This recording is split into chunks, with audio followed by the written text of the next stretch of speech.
All right, apparently we are live. Allow me to quickly confirm the sound is in place.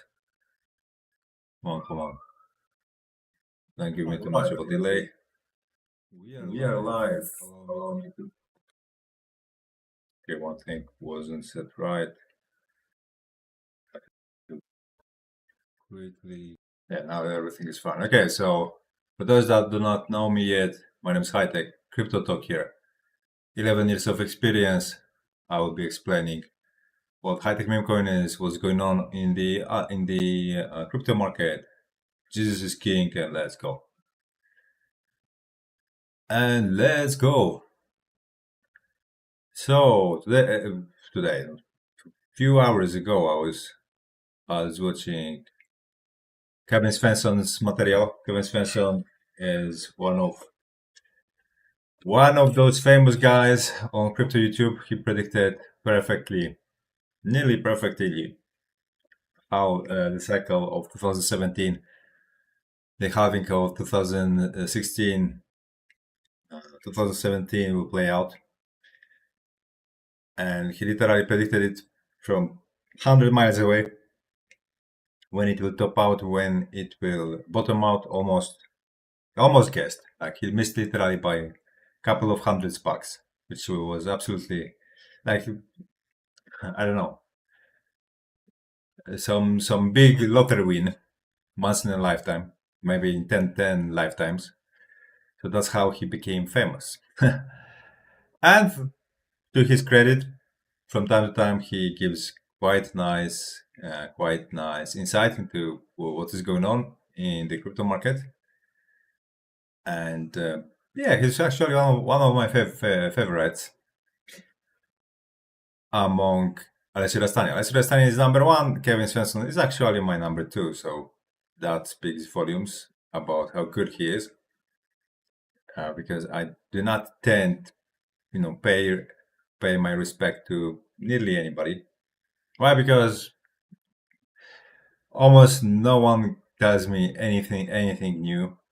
So that's why. Nothing that I wouldn't know. At the end of the day, what counts the most is what the chart shows.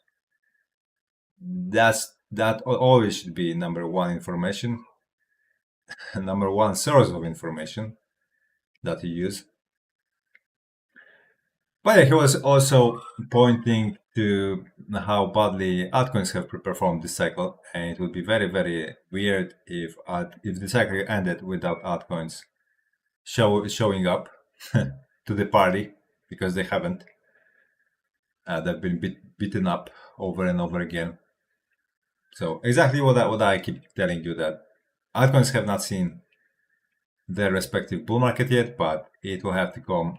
And he was also indicating a correlation with quantitative easing from Fed, that, let's say, it is already decided to happen in December, and every single time quantitative easing happens, altcoins go into roaring bull.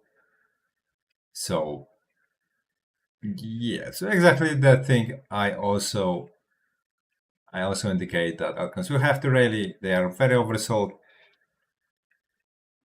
They collected, nearly every single one of them collected a very large community that is, a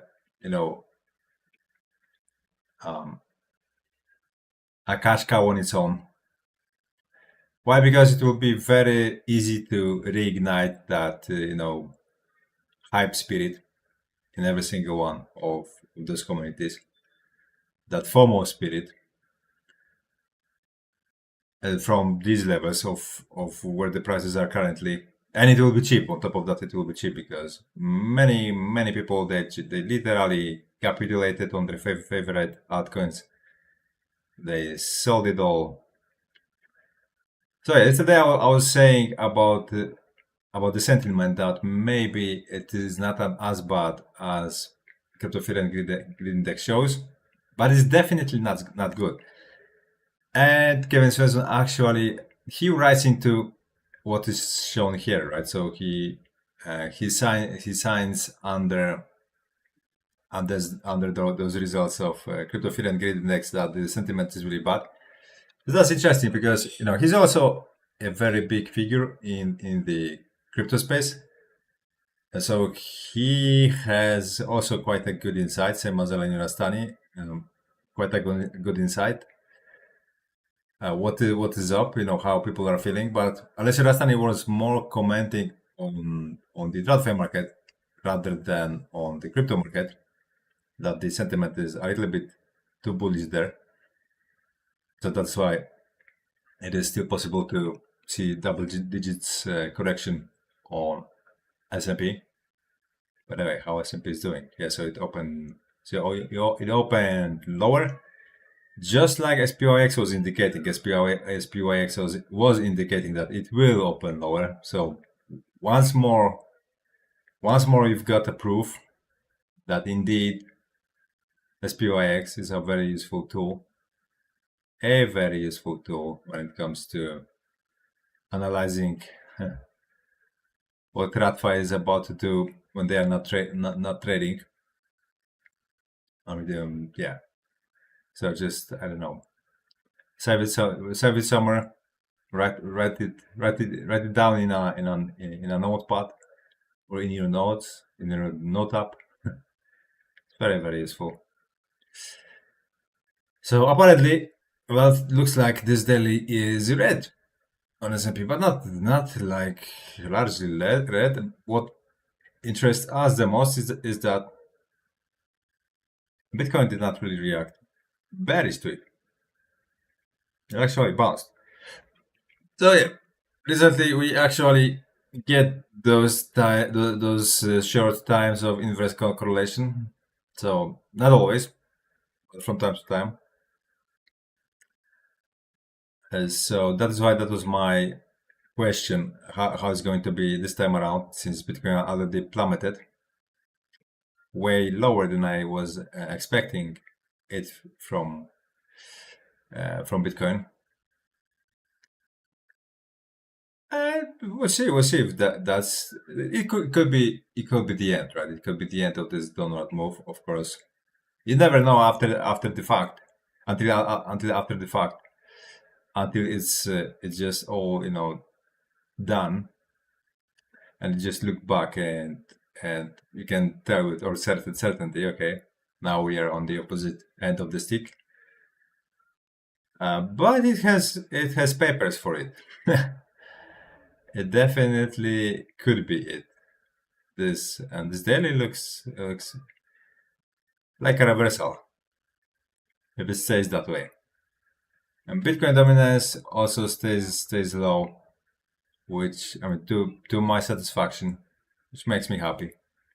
As you see, it didn't really rebound heavily. So apparently altcoins are gaining momentum. There is some capital rotation happening under the hood. So that's a positive. That's a huge positive. And yeah, maybe we'll see altcoins starting major rallies, not next year, because, by the way, Kevin Svensson was actually speculating about the next year.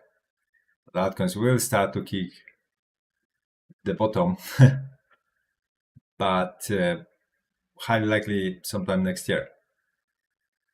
And me, myself, judging by the chart, purely by the chart, knowing how huge sell-offs we just experienced, two in a very, very close vicinity of time, because it was this one, and this one was big too, and now on top of it we are having much milder but prolonged sell-off too, which, as you see, comes this one comes somewhat close to this one. So actually we can count three, and that's a lot. That's a lot, given we still see any sort of sell-offs after October 10th. That's quite incredible on its own. And when we add to the picture that is a third one, That's literally an achievement at this point, right? But also a huge takeaway is that as we did not penetrate this level of support, which is around 230 billions, we are stay firmly above. So the outcome market is encountering problems with going lower, and that is of course a good sign. That probably means the outcome market is extremely oversold. It will highly likely refuse to go any lower from here. Why? Because now the best trade for the TradFi is actually um, to engineer a bull market among altcoins, because Bitcoin is at least a solid breather, right? And by the way, Kevin was also referring to the Bitcoin situation. He also reminded that in 2021 we had minus 55% correction. I also remind about that part.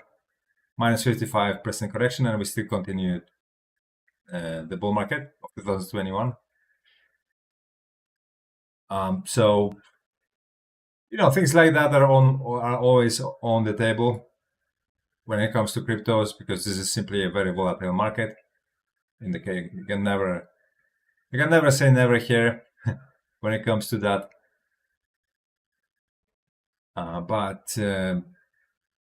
Yeah, it's heavily writes into all of those instances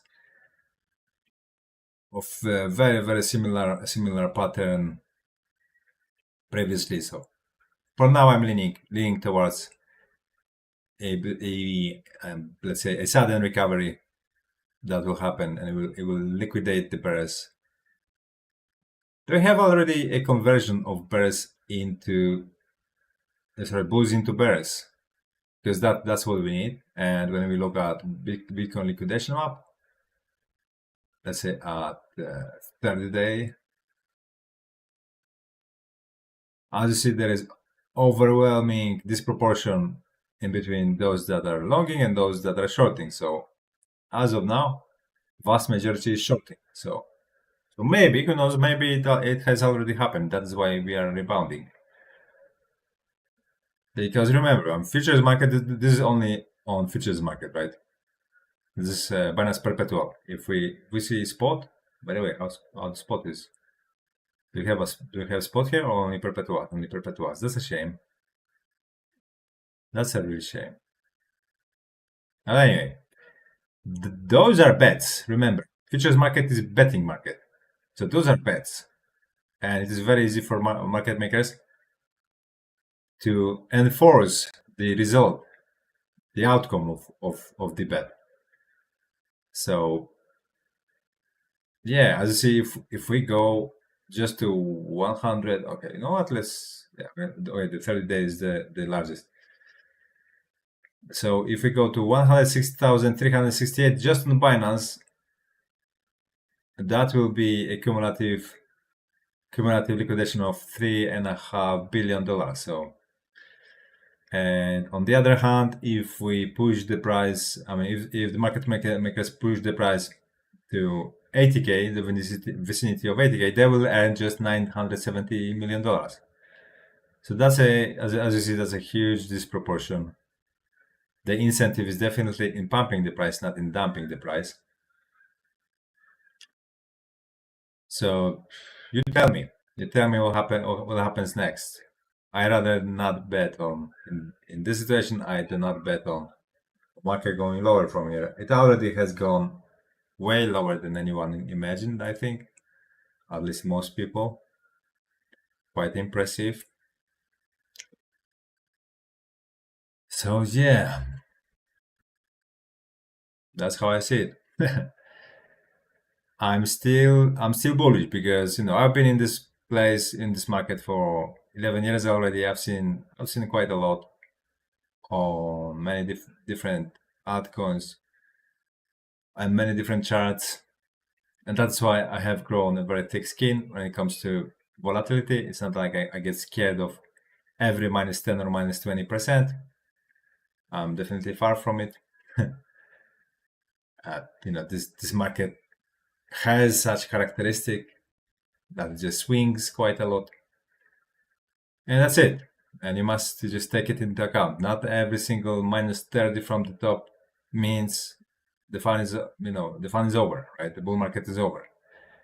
As a matter of fact, it happened many times on this chart, and just a couple was with a true intent of ending the bull market.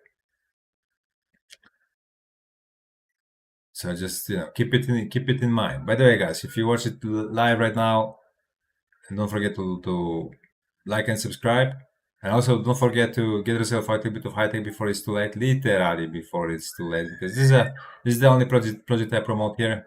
That's why it translates to a stock market of my social media. This is actually my small YouTube channel. The big one is much bigger than this one, and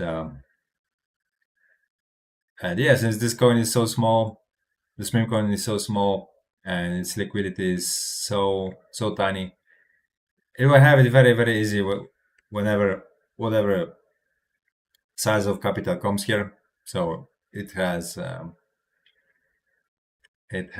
lot of let's say potential accumulated, given how my social media are growing, and they are growing at a very satisfactory pace. Maybe with the exception of this YouTube channel, but the other YouTube channel has pure satisfaction to see how it grows. So yeah, this thing here will absolutely explode. The asymmetry of a trade here is, I believe, most extreme in the crypto market. So this will not last forever, and later you'll be mad at yourself that you didn't even get 0.01 of high tech. That was still making the money, and this is actually what I recommend. I recommend to you to get a small amount you can forget about, because investments like that tend to work very, very well. The asymmetry of a trade then is sky high, because even if you lose, well, you weren't remembering about it in the first place.